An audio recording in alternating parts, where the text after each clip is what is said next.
PPNI di seluruh penjuru Nusantara. Ya, hari ini seperti biasa saya akan menyampaikan terkait dengan standar luaran keperawatan Indonesia.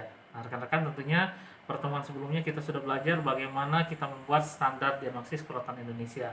Saya yakin rekan-rekan semuanya sudah tidak pusing lagi ya, sudah tidak bingung dalam pembuatan standar keperawatan standar diagnosis keperawatan Indonesia. Nah, hari ini saya akan mengupas terkait dengan standar luaran keperawatan Indonesia. Nanti saya akan mencoba mensimulasikan bagaimana cara sederhana rekan-rekan membuat luaran keperawatan dengan menggunakan buku SDKI. Nanti kita coba simulasikan. Nah, rekan-rekan sekalian, tentunya saya tidak akan berbicara panjang lebar terkait dengan latar belakang dan lain-lain karena tentunya kita sudah berbicara terkait dengan diagnosis ya, standar. Pada saat standar diagnosis perawatan saya sudah sampaikan latar belakangnya kenapa perlunya membuat standar luaran keperawatan Indonesia.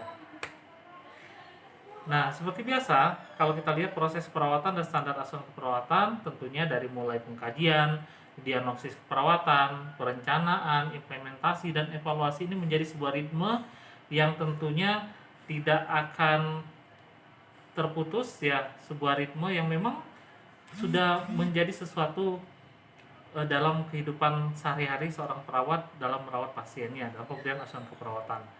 Ya, ketika pasien datang dilakukan assessment atau kita lakukan pengkajian, ya pengkajian boleh per sistem, head to toe.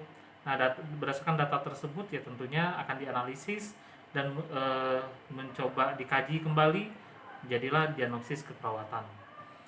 Nah, diagnosis perawatan tentunya standarisasinya dengan SDKI, sedangkan perencanaan yang kita buat yaitu PPNI membuat standarnya yaitu berupa standar luaran keperawatan Indonesia dan standar intervensi keperawatan Indonesia.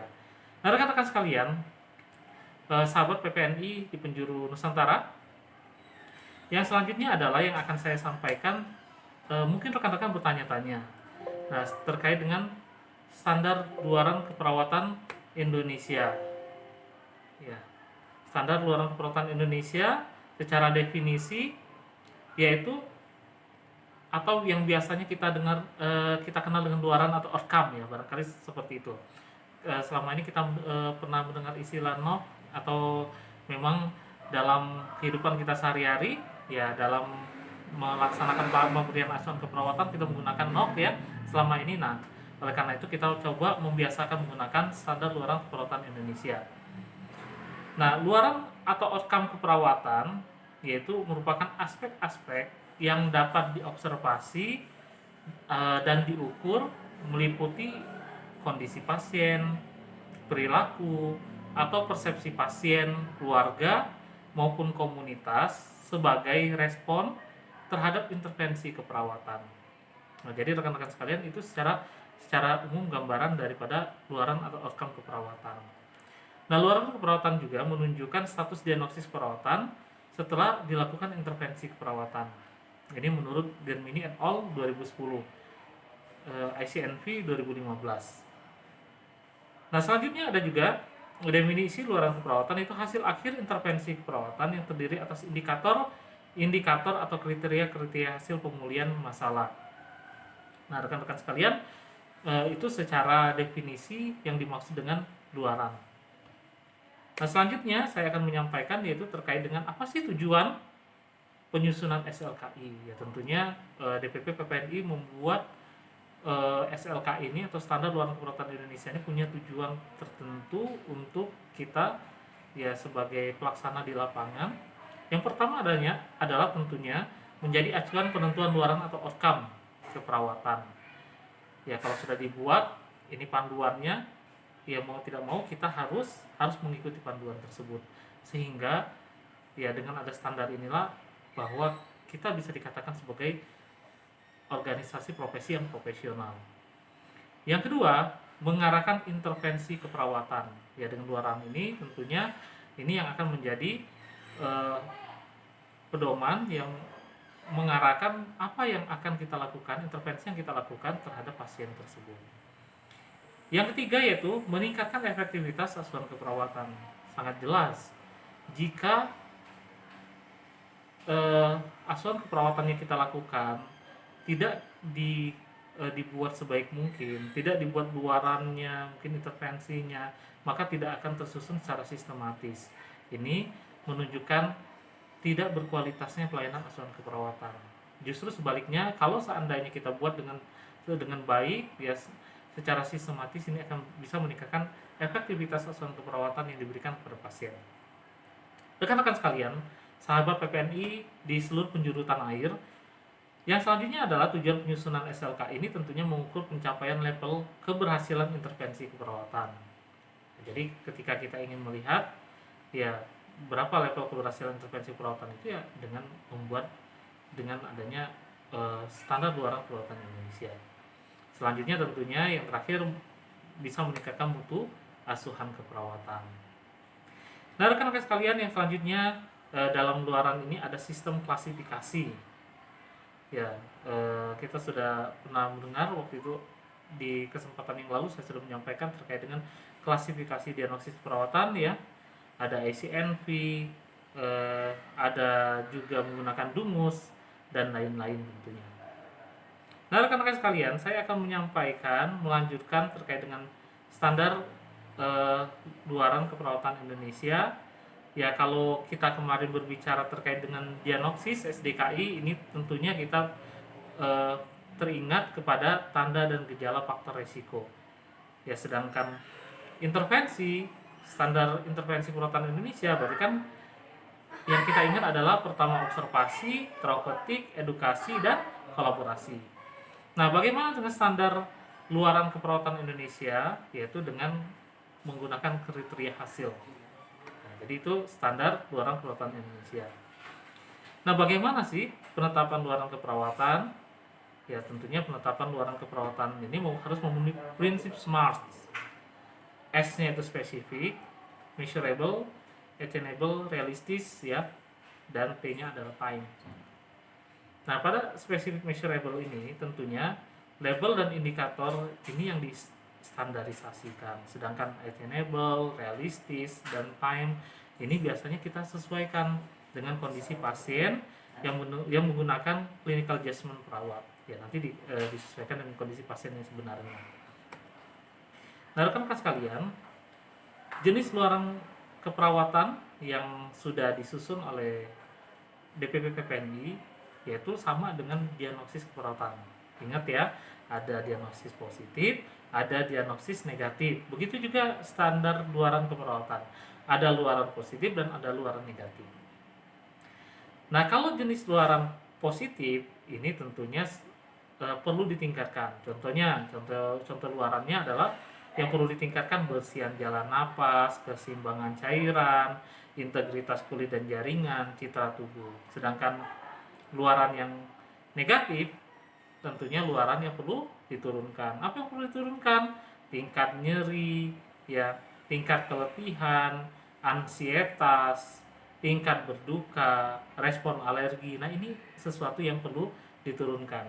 Jadi rekan-rekan sekalian, sahabat PPNI di seluruh penjuru tanah air harus diingat bahwa jenis luaran itu ada positif dan negatif. Kalau positif itu perlu ditingkatkan dan negatif tentunya perlu diturunkan. Nah, selanjutnya rekan-rekan sekalian, komponen luaran keperawatan ada yang namanya label, ya, ekspektasi dan kriteria hasil. Nah, kalau label ini tentunya kita bisa melihat nanti nama luarannya apa, luaran keperawatan nanti berupa kata kunci yang menggambarkan informasi luaran tersebut. Itu namanya label. Sedangkan ekspektasi, ya, ini nanti yang kita sebut dengan penilaian terhadap hasil yang diharapkan. Apakah meningkat, apakah menurun, apakah membaik. Nah, selanjutnya rekan-rekan sekalian, yaitu kriteria hasil. Nah, kita lihat kriteria hasil ini. Yang pertama, karakteristik pasien yang diamati atau kita ukur. Itu kriteria hasil yang pertama. Yang kedua, dijadikan sebagai dasar untuk menilai pencapaian intervensi yang kita buat. Nah, yang ketiga adalah, nah, biasanya kalau nanti menggunakan komputerisasi bisa menggunakan skor 1 sampai dengan 5 pada pendokumentasian, ya, atau biasanya kita menggunakan komputer base. Ini mempermudah kita untuk membuat kriteria hasilnya. Nah, rekan-rekan sekalian, saya akan berbicara terkait dengan komponen luaran keperawatan. Nah, komponen luaran keperawatan yang lanjutan ya tadi yang saya sampaikan adalah ekspektasi luaran keperawatan. Contohnya ekspektasinya ya kita kategorikan meningkat, menurun, dan membaik. Kalau meningkat, ini definisinya pastinya bertambah baik dalam ukuran jumlah maupun derajat dan tingkatan. Apa contohnya kira-kira? Bersihan jalan napas, pastikan meningkatnya bersihan jalan napas. Curah jantung, meningkatnya curah jantung. Perawatan diri, sirkulasi spontan, status kenyamanan. Ini yang perlu ditingkatkan. Ingatnya begitu saja sederhananya. Nah, yang selanjutnya menurun. Apa yang perlu diturunkan? Nah, ini rekan-rekan sekalian ya harus teliti dan harus sama-sama kita coba pahami. Tentunya secara definisi menurun ini berkurang, ya tentunya berkurang baik ukuran, jumlah maupun derajat atau tingkatan. Ya, kita lihat contoh luarannya apa? Tingkat keletihan, tingkat ansietas, tingkat berduka, tingkat perdarahan. Ini harus diturunkan. Nah, yang terakhir adalah ketika membaik. Membaik ini definisinya menimbulkan efek yang lebih baik, tentunya adekuat dan efektif. Nah, contoh luarannya apa? Eliminasi fekal, fungsi seksual, identitas diri, penampilan peran, proses pengasuhan. Ini ya tentunya ekspektasinya harus membaik. Nah, rekan-rekan sekalian, sahabat PPNI di penjuru Nusantara, yang selanjutnya adalah kita akan melihat variasi penggunaan skala Likert ya 1 sampai 5. Ini yang biasanya nanti kita gunakan komponen luaran ini untuk komputer base. Ya, nanti codingnya bisa 1 2 3 4 sampai dengan 5 ya. Kriteria hasil luaran keperawatannya. Kalau 1 menurun, 2 cukup menurun, 3 sedang, 4 cukup meningkat, 5 meningkat. Ya. Kalau itu meningkat, kalau menurun bagaimana? 1 meningkat, 2 cukup meningkat, 3 sedang, 4 cukup menurun, dan 5 menurun. Nah, membaik, 1 memburuk, 2 cukup memburuk, 3 sedang, 4 cukup membaik, dan 5 membaik. Jadi kita menggunakan skala Likert tersebut ya 1 sampai dengan 5. Nah, rekan-rekan sekalian, bagaimana sih penerapan luaran keperawatan? Nah, kalau kita mencoba menggunakan metode manual, didokumentasikan secara manual, ditulis, ya rekan-rekan sekalian bisa membuat secara dalam bentuk tulisan ya. Kalau tadi kan saya sampaikan dengan skala Likert 1 sampai dengan 5 itu sudah bisa digunakan untuk computer base. Nah, sekarang kita coba metode dokumentasi manual atau tertulis. Ya tentunya setelah dilakukan intervensi keperawatan selama berapa lama katakanlah, maka labelnya apa? Labelnya tadi ingat labelnya dan ekspektasinya bagaimana? Dengan kriteria hasilnya apa? Kriteria hasil 1, kriteria hasil 2, kriteria 3, dan seterusnya itu bisa kita cantumkan. Contohnya saya ambil contoh misalnya setelah dilakukan intervensi selamanya berapa tadi? Contohnya setelah dilakukan intervensi selama 3 jam, maka bersihan jalan napas meningkat. Ingat, label yang dimaksud label itu adalah kata kunci dari luaran tersebut. Apa kata kuncinya? Bersihan jalan napas. Ekspektasinya bagaimana? Tentunya meningkat. Nggak mungkin dong menurun. Kalau menurun kan menggambarkan kondisi yang jelek. Ya, saya ulangi kembali. Jadi contohnya cara membuatnya setelah dilakukan intervensi selama 3 jam, ya, oke. Selanjutnya maka bersihan jalan napas meningkat. Bersihan jalan napas label meningkat itu ekspektasi dengan kriteria hasil 1, ya batuknya efektif, produksi sputumnya menurun, menginya menurun, frekuensi napasnya pun menjadi normal 12 sampai dengan 20 kali per menit. Nah, itu contoh dalam penulisan dokumentasi secara manual. Nah, rekan-rekan sekalian, yang selanjutnya adalah kalau metode dokumentasi berbasis komputer, tentunya setelah sama bahasanya. Setelah dilakukan intervensi perawatan selama misalnya titik-titik, maka labelnya apa, ekspektasinya apa dengan kriterianya 1, 2, 3, sama seperti halnya kita membuat luaran secara manual. Kita coba ya. Setelah dilakukan intervensi selama 3 jam, maka bersihan jalan napas label, bersihan jalan napas meningkat ekspektasi dengan kriteria hasilnya 1 batuk efektif. Nah, batuk efektif ini kita lihat berapa nilai skala Likert-nya, apakah 1 sampai dengan 5. Ya, kita lihat ya. Bisa dicantumkan skala Likert-nya. Yang kedua, produksi sputum. Produksi sputumnya ya apakah meningkat atau menurun? Ya nanti dilihat, kita berikan nilainya. Ya tentunya ekspektasinya kan tadi menurun. 1, 2, 3, 4, 5. Yang selanjutnya menginya. Bagaimana menginya? Kita berikan nilai berdasarkan skala Likert sesuai dengan yang kita inginkan. Yang selanjutnya frekuensi nafas. Frekuensi nafas yaitu kita berikan juga nilai basisnya skala Likert tadi. Nah, rekan-rekan sekalian, itu berbasis komputer. Kalau tadi berbasis manual. Nah, yang selanjutnya, saya akan menyampaikan rekan-rekan sekalian bagaimana membaca standar luaran keperawatan Indonesia ya. Ya, misalnya saya akan mencontohkan yaitu mensimulasikan dari buku ini. Karena tadi saya sudah mencontohkan standar luaran keperawatan Indonesianya itu dengan bersihan jalan napas. Ya, nanti kita akan coba ini bukunya bagaimana cara membuat atau mempermudah kita dalam mendapatkan data atau mencocokkan antara data yang kita dapatkan ya, hasil pengkajian kita pada pasien dengan luaran yang ada ya. Ya, tinggal kita buka saja. Yang cara gampangnya, jangan membukanya dari daftar isi, tetapi lebih baik rekan-rekan sekalian membukanya dari, ya kita lihat, dari tautan, daftar tautan antara SDKI dan SLKI. Nah, daftar tautan ini rekan-rekan bisa melihat. Ya, misalnya bersihan jalan napas. Bersihan jalan napas tidak efektif itu ada di halaman 154. Rekan-rekan tinggal buka halaman 154, bersihan jalan napas tidak efektif. Kita baca di sini bersihan jalan napas tidak efektif. Luarannya ada luaran utama dan ada luaran tambahan.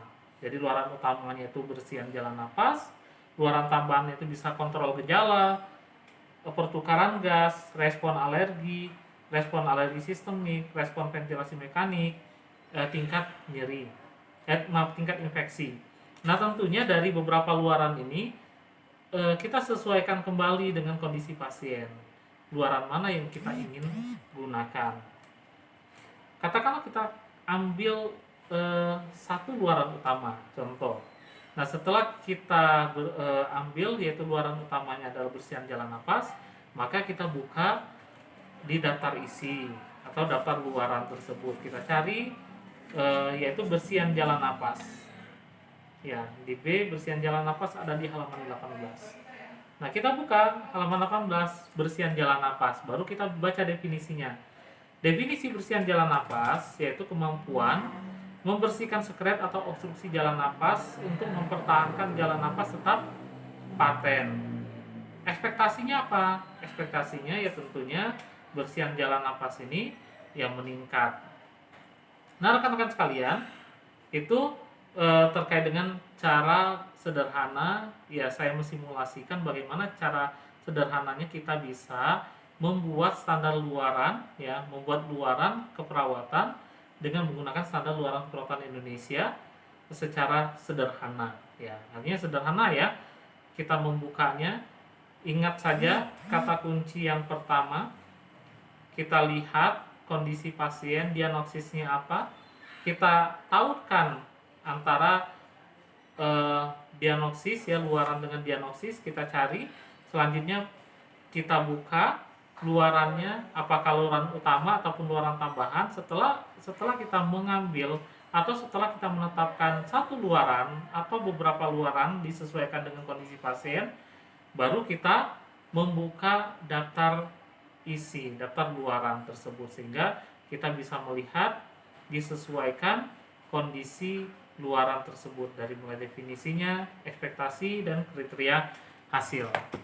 Nah, baik, selanjutnya tadi masih terkait dengan contoh luaran SLKI.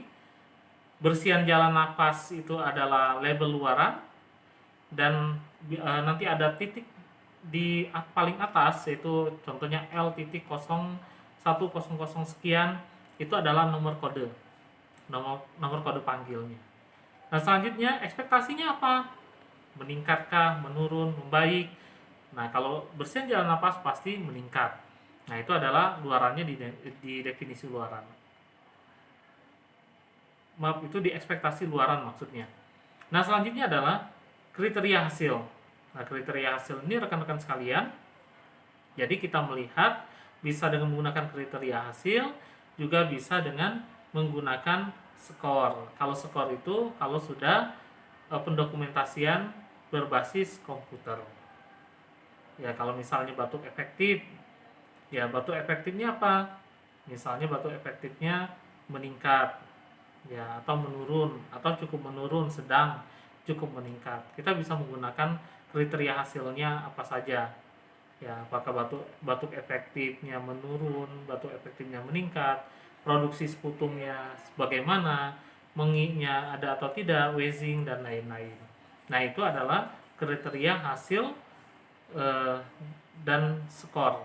Ya, skornya kita lihat menggunakan skala Likert, yaitu 1 sampai dengan 5. Nah, rekan-rekan sekalian, saya akan menyampaikan terkait dengan tautan SDKI dan SLKI. Tadi yang saya sampaikan cara sederhananya, ketika rekan-rekan ingin membuka luaran, setelah mengetahui diagnosis keperawatannya, buka luarannya, yaitu tautan SDKI dan SLKI. Tautan atau linkage ini merupakan suatu hubungan antara dua elemen konsep. Konsep apa? Tentunya konsep standar diagnosis keperawatan Indonesia dan standar luaran keperawatan Indonesia. Tautan ini tidak dimaksudkan untuk menggantikan penilaian klinis ya, atau clinical adjustment seorang perawat. Ya, nanti kalau clinical adjustment itu diserahkan kepada teman-teman perawat yang merawat, disesuaikan dengan kondisi pasiennya tentunya. Pemilihan luaran keperawatan tetap harus didasarkan pada penilaian klinis dengan mempertimbangkan kekhasan kondisi pasien, keluarga, kelompok, dan komunitas. Nah, rekan-rekan sekalian yang perlu dipahami, satu diagnosis keperawatan itu bisa jadi memiliki lebih dari satu luaran. Contohnya tadi kan diagnosis keperawatannya bersihan jalan napas tidak efektif. Nah, kalau kita lihat luarannya bersihan jalan napas tidak efektif ini, nanti ada luaran utama dan luaran tambahan. Itu kan luaran utama misalnya bersihan jalan napas, luaran tambahannya ada beberapa. Nah, bisa jadi nanti itu tidak satu, bisa jadi ada beberapa luaran. Nah, rekan-rekan tentunya kita harus menyesuaikan. Contohnya, bersihan jalan napas tidak efektif, tadi saya sampaikan luaran utamanya adalah bersihan jalan napas. Bagaimana dengan luaran tambahan? Ada kontrol gejala, pertukaran gas, respon alergi lokal, respon alergi sistemik, respon ventilasi mekanik, dan tingkat infeksi. Nah, ini adalah luaran. Nah, bagaimana kita ingin menentukan? Ya, tentunya dikembalikan kepada kondisi pasien. Ya, kalau memang kita meyakini, oh ini diagnosis ini hanya cukup dengan satu luaran utama saja, karena sesuai dengan kondisi pasiennya, berarti kita menggunakan bersihan jalan napas. Nah, yang selanjutnya tentunya rekan-rekan sekalian, kalau sudah kita menentukan luaran, baru kita masuk ke daftar isi luaran tersebut. Daftar isi tersebut yang seperti yang saya sampaikan tadi ya, kita cari bersihan jalan napas Nah, di halaman 18 nanti rekan-rekan buka definisinya apa, apakah sudah sesuai atau belum, nanti ekspektasinya seperti apa, ya rekan-rekan tinggal ditulis saja. Kalau yang sudah berbasis komputer, komputerisasi atau computer base, bisa memasukkannya dengan menggunakan skala Likert saja. Itu saja dari saya, teman-teman sekalian, ya sahabat PPNI di penjuru tanah air. Mudah-mudahan ini bisa bermanfaat, bisa membantu penjelasan yang singkat dan sederhana ini. Saya pikir mudah-mudahan bisa membantu rekan-rekan semua dalam membuat luaran keperawatan Indonesia, dalam menentukan luaran dan juga tentunya menyusun luaran yang diharapkan pada saat pemberian asuhan keperawatan atau pendokumentasian asuhan keperawatan. Baik, rekan-rekan sekalian, terima kasih, mudah-mudahan bermanfaat. Kelebihan datangnya dari Allah SWT dan kelemahan itu ada pada pribadi diri saya sendiri. Saya akhiri, assalamualaikum warahmatullahi wabarakatuh.